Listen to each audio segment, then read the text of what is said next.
Welcome back everyone, big video today. Is it all over for us? Is it all done? Are we wasting our time?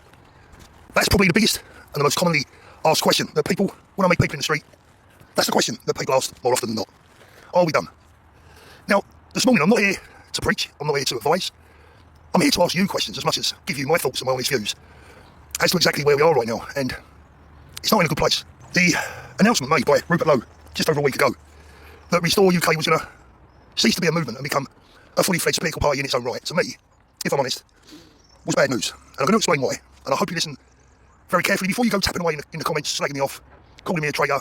Please listen to what I've got to say. Like I said, I'm not preaching, I'm offering what I think is sound commentary based on facts, based on historical facts, and more importantly, based on reality. And I think reality is something that a lot of people are missing right now. Reality. Reality is a very powerful word because it means realism. It's about being real.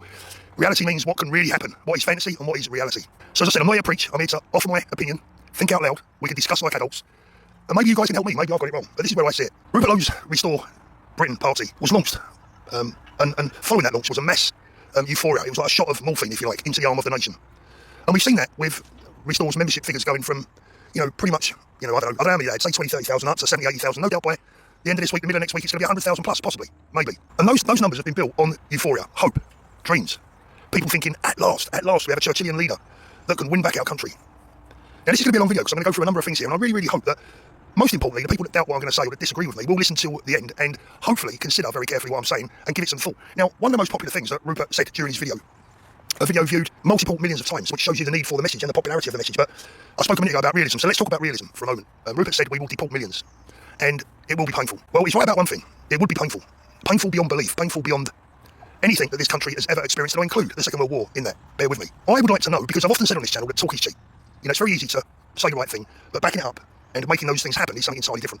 So, again, forget the fact whether I agree or disagree with Rupert's points. Would I like to deport millions from our country? Yes. If I'm honest, I would. Absolutely. I think there are millions of people back home in the UK that probably don't belong there. And in many cases, in many instances, certainly and definitely don't belong there. But the point is, whether I agree with Rupert or not doesn't matter. And whether you agree with him or not doesn't matter. That's not the question. The question is this. What does deporting multiple millions of people from the UK, what does that look like? And how would it work? And he also spoke about deporting people from the NHS that don't speak fluent English. A lot of people at first sight might go, yeah, that's a good idea. I want my doctor to speak fluent English. And by the way, so do I. The reality is, if you remove all of those people from the NHS, the ones that don't speak perfect English, and that will depend on your definition of perfect English, wouldn't it? There'd have to be some kind of test.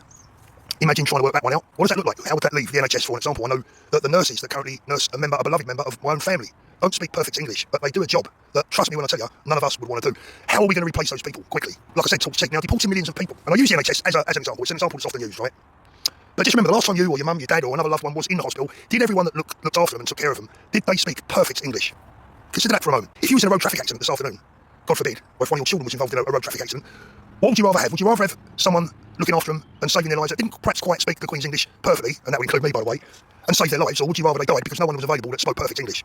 It's a serious question and one to consider. But the harsh reality of deporting millions of people, what does that look like? How would it work? And what would it lead to? That's the most important question. I'm going to go through the pros and the cons. So like I said, it's going to be a long video, I hope you bear with me.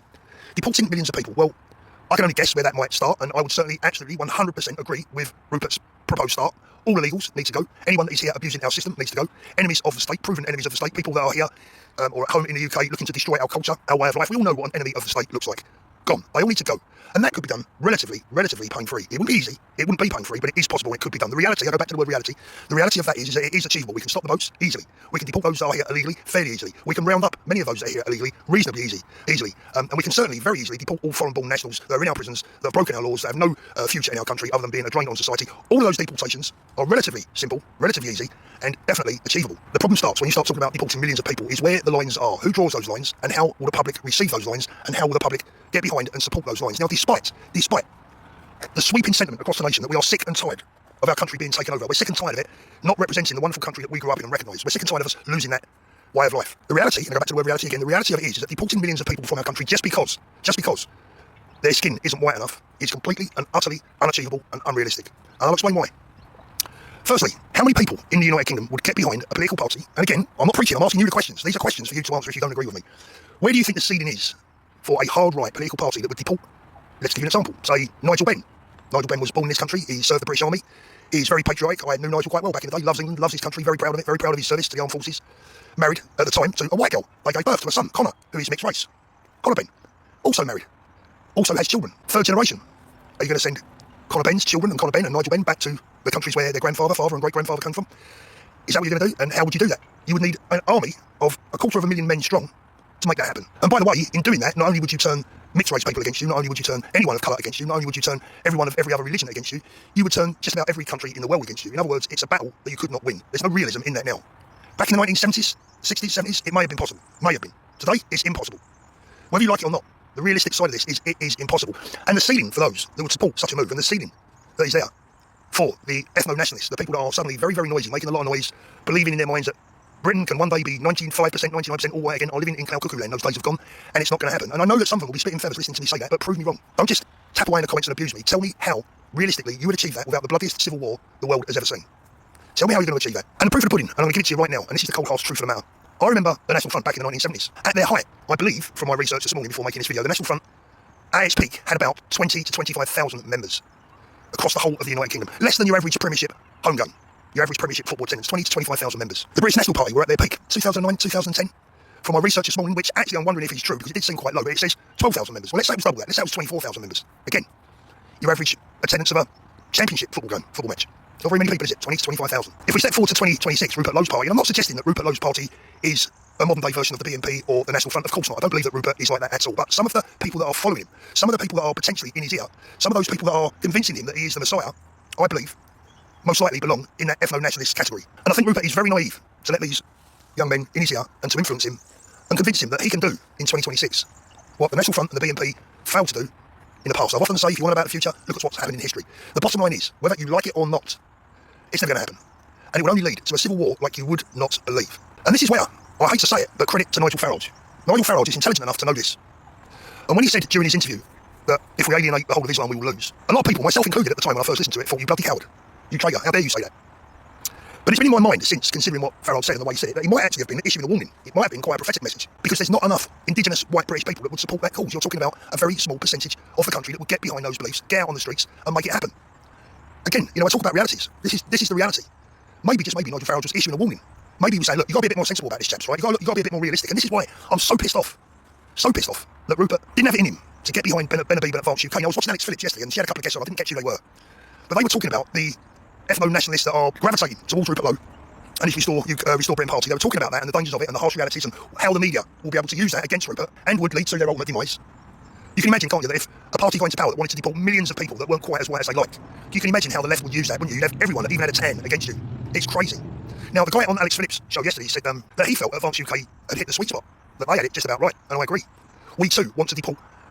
Oh, when I say millions, it's difficult to pick out a precise figure, but you would certainly start off with hundreds and hundreds and hundreds of thousands of people that we all know. You don't have to be a rocket scientist, you don't have to be an ethno-nationalist, you don't have to be a liberal lefty, you don't have to be anyone to know the difference between right and wrong. And there are hundreds of thousands of people in the United Kingdom right now that do need deporting. Let's start there. Isn't that a good place to start? Isn't that a more sensible place to start? Isn't that a more realistic route to go down? But I fear that for some of the people around Rupert Lowe, and I don't know all of them, I know a few, and I'm not speaking about them in particular or any one person or individual in particular, but I fear that Rupert Lowe does have people in his ear that have convinced him that he is the new Messiah and that the nation will back the deportation of millions of people, many of whom would be deported basically and ultimately just because of the colour of their skin. That's not going to win. That's not going to work. It's a dream. It's a dream for those people. It's not a dream for the vast majority of people in our country who are, like it or not, a very decent, kind, caring, Christian, tolerant people. They're not going to fall for that. They're not going to swallow it. They're not going to vote for it. And this euphoria, this crest of a wave that Rupert is currently riding, is not going to last. The media will allow it to get to a certain level, and then the attacks will start. And once the attacks start, Rupert's Restore Britain could take a nosedive just as quickly as it has risen. And trust me, I do understand, respect and appreciate the feelings of many of these people that are looking for now a more extreme party. I do understand why they're doing it. It's born out of frustration, out of anger, out of a sense of betrayal. We all feel betrayed. But Ben Habib's party, Advance UK, let me tell you, it's not a shrinking, violent political party. Boy, oh boy, look at the policies, look at the migration, immigration, culture, look at the policies. If that's not strong enough for you, then wow, just wow. And look, we are faced with this stark reality. When we talk about Rupert Lowe and Restore Britain, and I'm not talking about Rupert as an individual now, I'm talking more about the people that are following, some of the people that are following him, the people who he's attracting. Let's face facts. If we had the scenario in the next general election where Rupert won the next general election, the only thing that you could be certain of is that would lead to civil war, blood on the streets, hand-to-hand fighting, death, destruction and complete chaos. Division like you have never even considered, if the ethno-nationalists got a hold of what Rupert is doing. The other option, the other consideration is that the nation rejects Rupert Lowe's Restore Britain party, rejects Ben Habib and Advance, rejects Reform, rejects anyone from the centre over to the harder to the right. Let's say that Labour was to win, or an unholy alliance of Labour, the Greens, the Independent Islamists, even a few Lib Dems thrown in. There's nothing much Lib Dem about the Lib Dems these days, is there? Let's say we had the unholy alliance of that little lot back in Parliament. Where does that leave? Where does that lead? Civil war? Hand-to-hand fighting in the streets? Death and destruction? I don't think we want either. I don't think we want either. We don't want ethno-nationalism getting in the way of winning back our country. Ethno-nationalism is not going to lead to victory, it will lead to defeat. And like I said, whether you agree with me or not, whether you like it or not, is really irrelevant. I asked you to think of the realities. Look at the realities. And for example, when we talk about deporting millions of people because they're not white, tell me in the comments. Make a video about it. Tell me how I'm wrong. Tell me how you would do that. Tell me what it looks like. Tell me how many lives you think would be lost. Tell me how many businesses would shut down. Tell me how many hospitals would close. Tell me how many of our armed forces would be fighting with each other. How many of our police forces would be battling against each other, because there'd be, on one hand, you'd have people of colour and people that are happy to have friends that are not quite white. You'd have all those battling with those on the ethno-nationalist side, within the organisations, within the NHS, within the armed services. It's chaos. It's an inconceivable chaos. Now, people talk about splitting the vote. And to a large degree, I've always said, well, there's no vote to split right now, and there isn't because there's no general election. But if there was a general election, there will be in 3 years' time, but at the next general election, if we genuinely split the vote between the real hardliners on the hard right against parties like Advance, and even Reform, I hate to bring them into it, but you know what? I'd rather a Reform government that kept pace in the country, that stopped bloodshed, than a hardline government that had been infiltrated by evil people that would essentially lead to a civil war and the death of thousands of innocent Britons. I'd prefer to have a Reform government than that, and I honestly mean that. And if you want to hate me for that, that's fine. I'm a human being. I love all people. All I want for our country is for it to be peaceful, normal, a great place to bring our children up, predominantly a Christian country where we allow other faiths. And no doubt there'll be people out there now saying, oh, Philby, you're a traitor, you're not really a patriot, you live in Spain, blah, blah, blah. You can say whatever you like, crack on. If you think that hard right, ultra right, ethno-nationalism is going to win back our country, then I think you're wrong. That's my view. I'm entitled to it just as you are entitled to yours. And I'm disappointed with Rupert. I'm disappointed that he didn't come together with Ben, a man of real integrity, a man that loves his country like you wouldn't believe, a genuine patriot, because of his background, a man that would be hard for the mainstream media to try and destroy. A man that has it all, in all honesty. It's just a shame that Rupert has probably allowed his ego to be inflated by young men who are whispering all the right things in his ear. And you know what, as an older guy myself, I'm a bit younger than Rupert, but I'm not far off, a couple of 3 years maybe. Look, when you're older, it is nice when younger men get in your ear and tell you how great you are. It flatters you. It appeals to your ego. But at the same time, the maturity, the years of experience that you've had should also serve you well enough to make you stand back and think about that word again, reality. So this could be all over for us. It really could be all over for us.